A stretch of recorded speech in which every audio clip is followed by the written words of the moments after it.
السلام عليكم ورحمة الله وبركاته. الحمد لله. إن الحمد لله نحمده ونستعينه ونستغفره ونعوذ بالله من شرور أنفسنا ومن سيئات أعمالنا. من يهده الله فلا مضل له ومن يضلله فلا هادي له. أشهد أن لا إله إلا الله وأشهد أن محمدا عبده ورسوله. اللهم صل وسلم على سيدنا وحبيبنا وشفيعنا ومولانا محمد وعلى آله وأزواجه وذرياته وأصحابه ومن تبعهم بإحسان إلى يوم الدين. اللهم علمنا ما ينفعنا وانفعنا بما علمتنا وزدنا علما. اللهم سلمنا لرمضان وسلمه لنا وتسلمه منا متقبلا. آمين آمين يا رب العالمين. Alhamdulillah syukur pada Allah Subhanahu wa taala atas segala nikmat yang Allah kurniakan kepada kita. Nikmat kita dapat bersama Ramadan untuk hari yang ke-8, malam ke-9. Mudah-mudahan kita dapat bersama Ramadan keseluruhannya. Mudah-mudahan kita dapat menghantar semula Ramadan. Mana umur kita lagi panjang dalam keadaan Allah ampunkan kita, tuan-tuan. Dalam sebuah hadis riwayat Tirmizi, tak silap saya, Nabi sebut ada 3 golongan yang malang dengan ungkapan Nabi raghima anfu, terserit hidung seorang tu. Ada 3. Salah seorang Nabi sebut raghima anfu rajulin, terserit hidung seseorang tu, maknanya kata malang, malu, rugilah orang ni. Dakhala alaihi Ramadan thumma salakha qabla an yughfar lahu. Ramadan tiba dalam hidup dia, masuk dia dalam Ramadan. Kemudian Ramadan berlalu, keluar dari hidup dia dalam keadaan dia tidak diampunkan oleh Allah SWT. Jadi itu harapan kita, tuan-tuan. Kita usaha, kita ikhtiar sepanjang masa yang ada Ramadan ini supaya Allah tengok kesungguhan kita, Allah redha, Allah masukkan kita ke syurga, Allah ampunkan kita. Kerana kita ni kok mana rajin pun, semangat macam mana pun, tuan-tuan, beribadah ni tetap takkan masuk syurga dengan amalan. Nabi sebut, saddidu wa qaribu wa abshiru fa innahu lan yudkhilal jannata ahadan amaluh. Hadis Muslim. Nabi kata, beribadah ni saddidu, tepat-tepatlah. Ikut yang aku tunjuk, cara itulah buat. Wa qaribu, buat dekat-dekat. Nak bagi rapat dan sedekat mungkin sebagaimana Nabi ajar. Tak lebih, tak kurang, tuan-tuan. Akhir Nabi sebut, wa abshiru, bergembiralah. Ini good news. Apa Nabi sebut ni? Good news. Iaitu apa, tuan-tuan? Fa innahu la yudkhilal jannata ahadan amaluhu. Kerana tak ada seorang pun yang masuk syurga disebabkan amalan dia.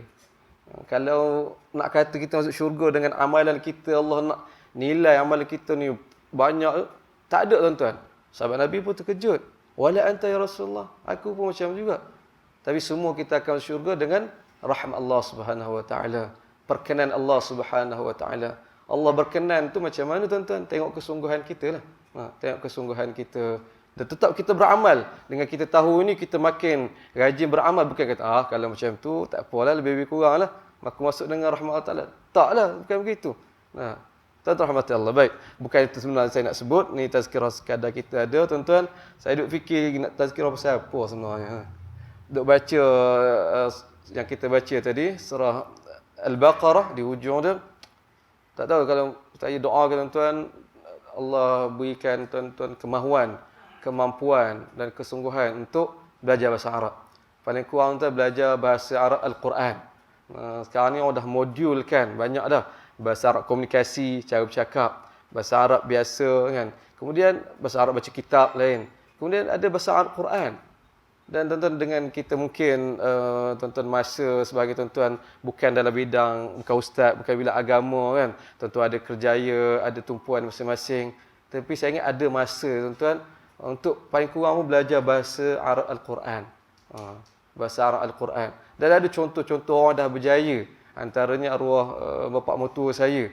Dia background ngaji pun sekolah college English punya, tuan-tuan. Dan kerja dia ni lah, kerja kerajaan. Lepas pencen baru dia belajar. Dia belajar lah masa muda dalam keadaan sempat tak sempat. Dia ceritalah. Kemudian anak dia, isteri saya cerita. Ayah dia ni nak kata basic agama tak ada masa tu. Tapi dia datang kesedaran. Dan dia belajar Quran. Balik baca Quran tu pun dah umur dia dah tua, tuan-tuan. Dia ingat, dia cerita dia belajar mengaji sama budak-budak. Budak-budak sekolah dia pergi mengaji. Dia tak malu. Mengaji. Bila kenal dia bata. Starting dari situ tuan-tuan. Dan Masya Allah, saya tengok sendiri. Saya kahwin mula-mula tengok dia pergi mengaji. Kita yang ustaz ni pun tak serajin dia tuan-tuan. Pergi mengaji. Dah pencet umur 70 lebih tuan-tuan.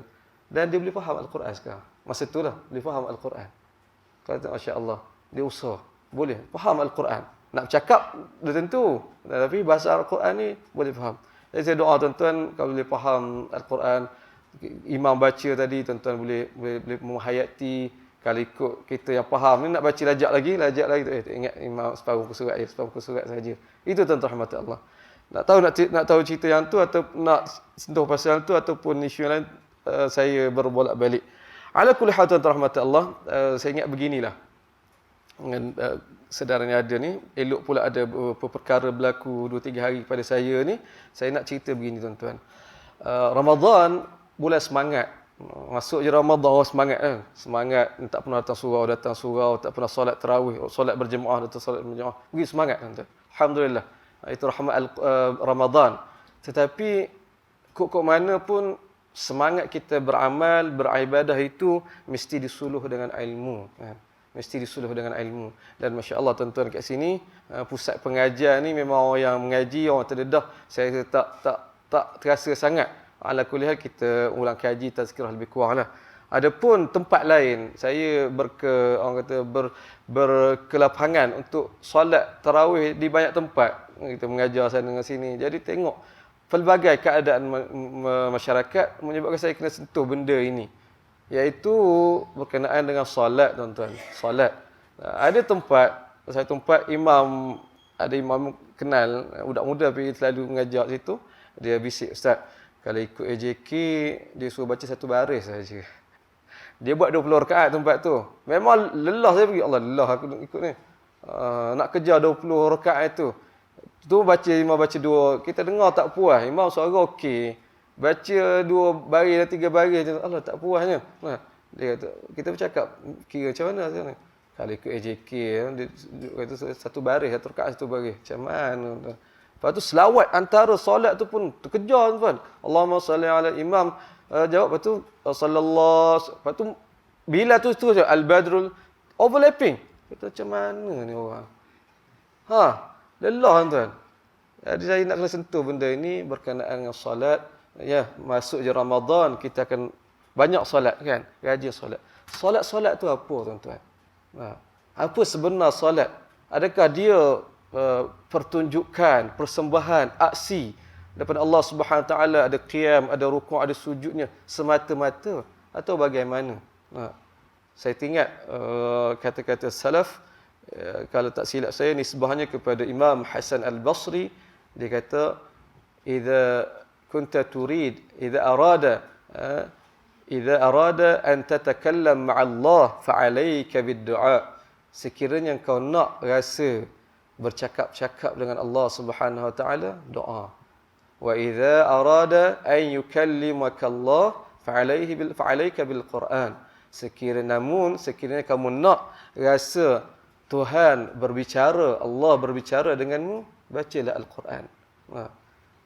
Kita nak dua-dua rasa tu sebenarnya ada dalam solat tuan-tuan.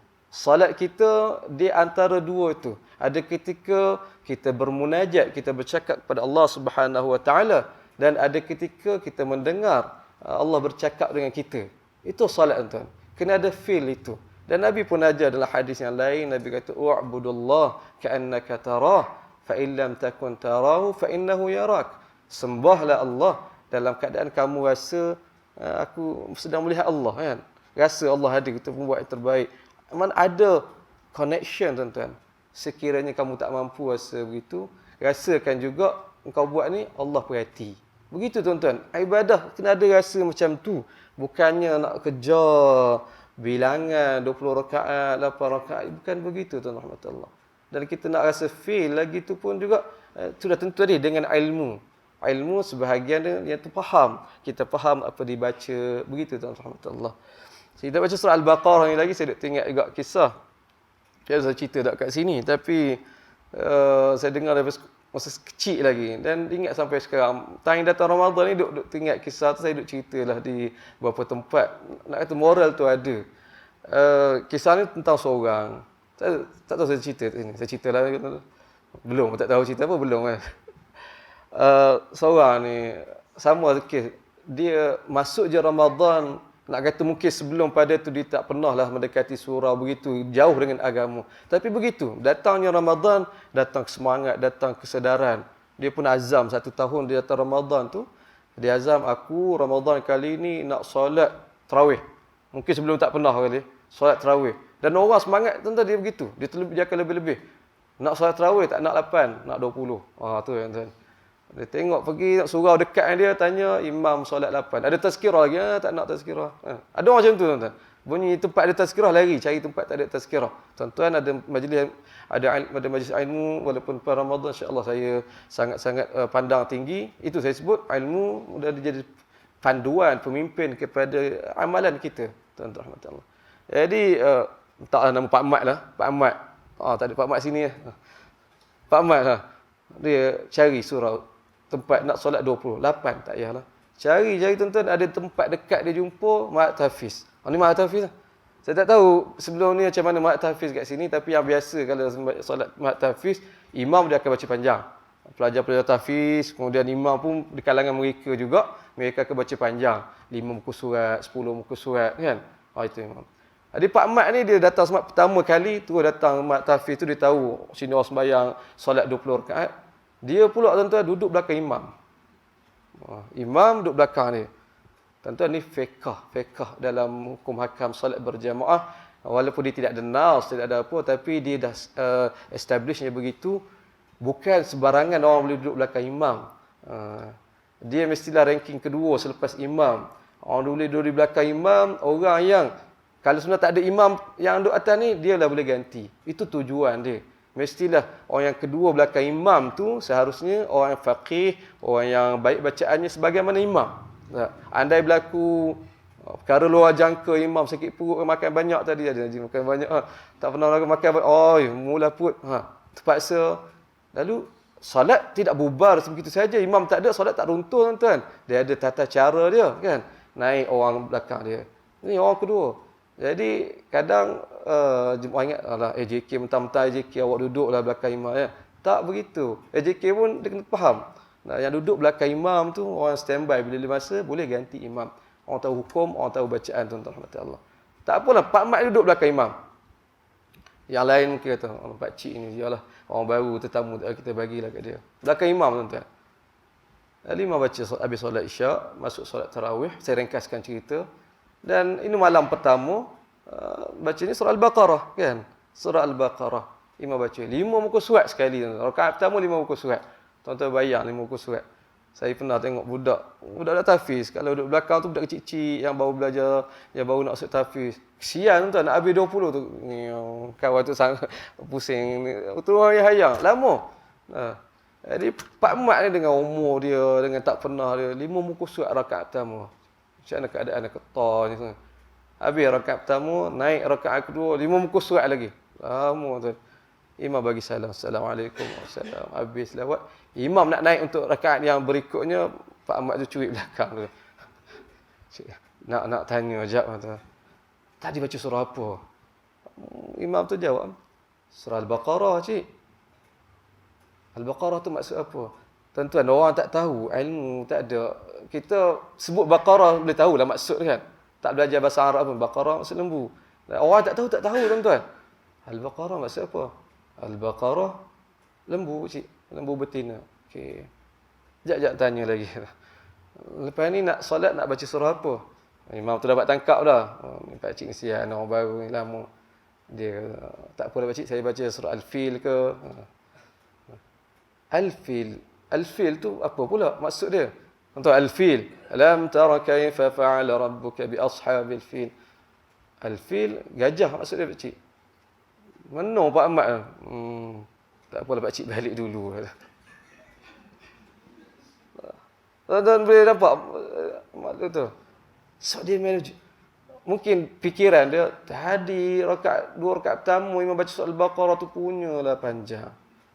Ni lepas nak baca surah Al-Fil, tu Baqarah lembu. Ni surah gajah besar lagi. Tuan-tuan nampak tak? Lagilah panjang kan? Terus balik macam tu tuan-tuan Allah. Habis nak semangat tu runtuh apabila tidak ada ilmu. Nah, jadi tuan-tuan rahmati Allah, begitu. Saya syorkan tuan-tuan, saya galak tuan-tuan kekal untuk solat ni, ada tazkirah sebagainya untuk ilmu itu alhamdulillah. Dan yang berikutnya saya nak kongsikan tuan-tuan, sini alhamdulillah tidak ada isu saya ingat, tapi begitu. Sebagai rentetan apa yang berlaku pada saya tadi, tempat yang baca laju dan sebagainya, tuan-tuan, baca satu baris ataupun dua baris. Habis Al-Fatihah, imam, makmum baca, makmum tak ada nak Al-Fatihah, kan? Tak ada nak Al-Fatihah. Imam baca, terus rukuk. Terkejar-kejar, memang terkejar-kejar. Saya duduk kiri kanan. Tak khusyuk, tuan-tuan. Saya biasa, ni saya punya pegangan lah, tak saya sebut lepas ni. Tapi saya fokus pada bacaan imam. Imam baca, habis, Waddallin, amin. Masuk surah, masuk bacaan tu kita beri tumpuan. Sebab Allah sebut dalam Quran, wa idza quri'al Quran fastami'u lahu wa ansitu. Apabila dibacakan Al-Quran, dengar dan diam. Memang fokus dia untuk dengar, tuan-tuan. Tapi orang kiri kanan belakang, semua bekerja nak Fatihah. Jadi memang tak khusyuk tempat ni. Allah, macam mana nak sebut? Tak ada peluang lah saya nak sebut kat sana. Saya sebut kat sini ya. Saya luah kepada tuan-tuan Allah. Baik, kita bincang fiqh sikit, insya-Allah. Tuan-tuan ni memang mazhab Syafi'i juga. Dalam keadaan begitu, keadaan kita tahu imam baca cepat. Nah, kita, kalau kita duk baca imam habis Al-Fatihah baru kita nak baca, memang tak sempat. Baik, soalan dia, apa hukum ataupun boleh ke tidak makmum baca Al-Fatihah sekali dengan imam? Dalam solat berjamaah, makmum baca Al-Fatihah sekali dengan imam. Boleh ke tidak? Saya dengar tuan-tuan belakang tadi semua baca Fatihah lepas pada imam, kan? Imam baca al-dhalin, tuan-tuan amin, baru saya dengar baca Fatihah. Itu tuan-tuan mazhab Syafi'i. Memang kalau orang kata ni bukan mazhab Syafi'i, tuan-tuan memang mazhab Syafi'i. Bukti dia tadi, tuan-tuan. Baik. Soalan tu dia hanya berlaku, kemusykilan tu hanya berlaku dalam mazhab Syafi'i. Sebab dalam mazhab lain tidak ada isu tu. Baik. Nak jawab yang tu kita luaskan dulu. Kita jawab persoalan apa hukum bacaan Al-Fatihah bagi makmum. Bukan yang isu tadi lagi. Bukan isu baca sekali dengan imam tu. Dalam solat berjamaah, makmum wajib baca ke tidak Al-Fatihah? Ini perbincangan fiqh yang luas, 4 mazhab. Untuk kita mazhab Syafi'i. Tapi dengan kita mengetahui pandangan mazhab yang lain, kita akan rasa lain dia, tuan-tuan. Lagi seronok, tuan-tuan. Dan kita bukannya nak kita keluas pandangan kita bukan nak salahkan orang lain, nak pandangan orang lain. Tidak, tuan-tuan. Baik. Apa hukum, ada masa lagi, boleh? Apa hukum bacaan Al-Fatihah bagi makmum dalam solat berjamaah? Baik. 4 mazhab. Mazhab kita saya sebut last sekali. Mazhab Hanafi, tak boleh langsung. Baik salat itu sir, salat senyap, zuhur, asar, ataupun salat jahar, salat yang nyata, maghrib, isyak dan subuh, memang makmum tak perlu baca. Bahkan ada riwayat dari Imam Abu Hanifah melarang keras. Apabila dalam solat berjemaah, bahkan dalam solat yang jahar, makmum baca. Melarang keras. Itu mazhab Hanafi. Totally berbeza dengan kita mazhab Syafi'i, tuan-tuan. Baik. Adapun mazhab Hambali dan juga Maliki, mereka dalam hal ini mereka kata sunat. Sunat bagi makmum, tak wajib makna kata. Sunat bagi makmum membaca Al-Fatihah. Solat berjemaah. Sunat. Dan pandangan yang terbaru mereka sebut yang tu, sunat, tuan-tuan. Adapun mazhab Syafi'i wajib. Tak, wajib baca Al-Fatihah baik dalam solat jahar ataupun solat sir. Solat senyap ataupun solat yang imam baca kuat, wajib baca. Baik. Itu kita mazhab Syafi'i. Apa dalil? Semua ni ada dalil, tuan-tuan. Ada sudut pandang begini-begini, kenapa berbeza. Jadi kalau nak kira dari segi umum, tuan-tuan, weight dia berat itu, mazhab Syafi'i yang orang kata yang tegas, Fatihah wajib bagi makmum. Adapun yang lain, kita majority ataupun jumhur, Hanafi kata tak langsung. Hambali dan Maliki kata sunat saja. Nampak kan? 1 lawan 3. Begitulah mereka. Baik. Baik, kita ambil mazhab Syafi'i. Baru kita masuk mazhab Syafi'i. Mazhab Syafi'i kata wajib. Sir apatah lagi. Dan jahar juga wajib. Baik. Lalu tadi barulah masuk isu kita tadi. Okey, dalam keadaan yang afdal, yang biasa tuan-tuan, memang imam baca, makmum senyap. Imam baca Fatihah, kita dengar. Kemudian imam kena bagi ruang. Tadi kadang saya bagi ruang, kadang saya tak bagi ruang. Imam bagi ruang untuk makmum baca Fatihah sebelum imam baca surah. Itu keadaan yang afdal. Habis baru imam baca surah. Sebab makmum dengar. Dan itu sebenarnya salat berjemaah, kenapa imam baca jahar, baca kuat Fatihah, surah itu untuk memperdengarkan Al-Quran. Untuk kita menghayati Al-Quran. Itu utama tuan-tuan. Allah kalau boleh faham tadi ayat-ayat saya baca tadi, insya-Allah cerita pasal infak, pasal seronok tuan-tuan Allah. Kan? Untuk faham. Baik. Cuma realiti saya sebut tadi apa yang berlaku, kadang imam lah fiqahnya tak ni, kemudian nak kejar tarawih ni kan, esok nak, maaf tuan-tuan, esok nak kerja lagi. Jadi itu di speed kan. Jadi apa yang berlaku? Okey, imam baca Fatihah, makmum senyap. Kemudian imam habis je Fatihah, makmum baca Fatihah, dalam masa imam pun baca surah. Jadi sebenarnya bahasa orang kampung saya defeat the purpose jugalah.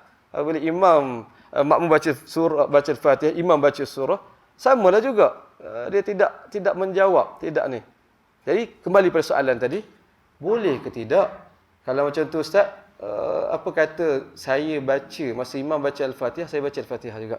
Alhamdulillahirabbil alamin. Tuan-tuan pun ikut alhamdulillahirabbil alamin. Ar-Rahmanir-Rahim. Sambil-sambil Ar-Rahman. Habis waladdallin, kita amin. Tuan-tuan beri tumpuan lepas pada tu imam baca surah. Gitu. Dan itu saya buat tuan-tuan. Saya mazhab Syafi'i juga. Saya kata, boleh ke tidak? Boleh. Boleh tuan-tuan. Dia tidak, yang tak boleh, yang tidak sah ialah apabila makmum mendahului imam dalam rukun qauli. Imam tak rukuk, dia dah rukuk, itu batal lah. Adapun rukun fi'li, adapun rukun qauli, bacaan Fatihah itu tidak ditetapkan makmum kena baca selepas pada imam, tak. Dalam solat zuhur, asar, solat sir kan, solat sir kan kita baca sama-sama kan, tak tahu imam baca, kadang sudah aku habis dulu lah, imam tak habis-habis kan, kita dah baca Fatihah. Tak boleh tuan-tuan. Jadi saya nak sebut ni aplikasi kalau tuan-tuan tak solat di sini, solat sini alhamdulillah. Kalau solat di tempat lain tuan-tuan tengok laju sangat imam, korang nak dengar juga ini, tuan-tuan ambil tahu hukum tadi. Boleh untuk tuan-tuan baca Al-Fatihah bersama imam, kemudian beri tumpuan kepada ayat Quran yang dibaca selepas pada itu. Boleh tuan-tuan rahmat Allah. Ini yang saya nak sampaikan. Tuan-tuan ambil maklum kat sinilah. Itu satu. Habislah tuan-tuan, habislah tazkirah kita. Apa nak cerita dia? Tentang hukum hakam Fatihah banyak lagi lah. Yang mungkin saya nak sentuh juga lagi ialah Al-Fatihah, dalam kita sebut Al-Fatihah, bacaan basmalah. Basmalah Al-Fatihah ni perbincangan yang panjang lah, menarik untuk kita tahu. Kalau tuan-tuan perasan saya baca slow Al-Fatihah kan. Itu kira selesai lah. Sebab perbincangan dia lebih mendasar daripada itu. Basmalah tu sendiri adakah sebahagian daripada Al-Fatihah ataupun tidak, itu perbincangan yang lain. Baik. Kemudian Al-Fatihah itu adakah dibaca secara nyata ataupun senyap kan? Hadis dari Al-Bukhari menunjukkan Nabi SAW baca secara sir. Tiba-tiba Nabi mula dengan Alhamdulillahirabbil alamin. Sebab itu kita baca ni. Cuma mari ke tempat kita, amalan biasa jemaah imam baca jahar kan. Baca dengan kuat Bismillahirrahmanirrahim. Bismillah tu ni. Jadi kalau saya pegangnya tadi baca sir adalah dengan dalil-dalil apa tadi, tapi untuk diamalkan di tempat kita Malaysia ni, dia jangan senyap tiba alhamdulillah milik ni imam ni. Kita baca bezakan tone. Bismillahirrahmanirrahim, alhamdulillahirabbil alamin kan. Nak katanya kita baca sir tapi orang lain dengar, tapi Al-Fatihah tu alhamdulillah tu kita baca dengan kuat kan. Itu satu. Yang berikutnya adalah saya sebut terakhir Al-Fatihah juga tuan-tuan. Adakah surah Al-Fatihah sebahagian daripada zikir selepas solat? Biasa kan? Habis solat kita dengar imam. Adakah soalan tadi begitu? Adakah? Jawapannya tidak tuan-tuan. Tidak ada nas yang sebut bahawa Nabi baca Al-Fatihah selepas solat. Dah tu saya tak boleh buat ke? Tak kata macam tu. Tuan-tuan nak baca habis 30 juzuk pun boleh lah lepas solat tu. Tak ada halangan tuan-tuan. Cuma dengan kita tahu ini, kita akan ilmu tuan-tuan. Ilmu menyusun, memberi suluhan. Jadi kita akan memilih mana yang betul. Dalam masa yang sama, ada nas yang sebut ini Nabi buat, ini Nabi buat. Antaranya dalam selepas solat, Nabi tak tinggal ayatul kursi. Baca ayat kursi. Itu yang warid dia. Kan? Selain berzikir-zikir yang lain. Dengan kita tahu yang ni, mungkin dalam full atau masa kita panjang, kita biasa zikir, Ustaz, saya zikir ni termasuk Al-Fatihah, termasuk ayat kursi, subhanallah, semua saya masuk. Okey. Baik, itu dalam keadaan umum. Dalam keadaan kita ada masa. Ni keadaan singkat. Ni cerita Ramadan ni banyak benda singkat kan. Imam baca singkat, saya pun dengar Allah. Imam, dengan kita tahu ni, kita akan pilih yang mana kita nak utama, yang mana kita nak kesampingkan. Nah, jadi apa yang betulnya selepas kita tahu, ya, Al-Fatihah tidak ada nas, surah Al-Kursi ada nas. Jadi tuan-tuan nak singkatkan zikir selepas solat, yang mana tuan-tuan nak kekalkan, yang mana tuan-tuan nak tinggalkan seketika? Al-Fatihah ke ayat kursi? Mana yang tuan-tuan nak teruskan? Ayat kursi. Jadi kita perhati apa yang berlaku sebaliknya. Ni saya sebut di tempat-tempat lain lah, bukan kat sini. Kita imam nak singkat, dia baca Al-Fatihah, dia tinggal ayat kursi. Terus doa atau terus ni Allah kata ilmu tuan-tuan, ilmu. Sebaliknya tuan-tuan, kita baca ayat kursi, Al-Fatihah, tak apalah. Begitu tuan-tuan. Sekali ini isunya Al-Fatihah, isunya salat. Pada terakhir tuan-tuan rahmati Allah, saya nak sebut kita Ramadan ini untuk kita mantapkan kefahaman, kedekatan kita terhadap salat itu tuan-tuan rahmati Allah. Dan terakhir, ini betul-betul terakhir tuan-tuan. Saya ada bawa buku saya, Al-Quran yang belum kita baca. Tuan-tuan kenal saya sebagai penulis penuh masa. Harga dia 27 tuan-tuan. Saya bukan nak jual lah, Ni saya nak infakkan, saya bawa sikit saja. Saya nak beri setakat yang ada ni, tuan-tuan, cuma hajat saya tuan-tuan baca. Buku ini nanti ada masa kita huraikan pasal buku ni. Buku santai saja. Cuma inilah setiap kali Ramadan pergi mana-mana saya bawa sikit sebanyak untuk nak infakkan ke tempat jemaah itu. Ada dalam 30 saja. Bagilah lelaki perempuan. Harapan saya tuan-tuan baca. Insya-Allah panjang umur, jumpa lagi minggu depan, saya tanya baca ke tak. Tak baca pulang balik. Itu. Sekadar itu saja tuan-tuan rahmati Allah. Subhanakallahumma wa bihamdika asyhadu an la ilaha illa anta astaghfiruka wa atubu ilaik. Assalamualaikum warahmatullahi wabarakatuh.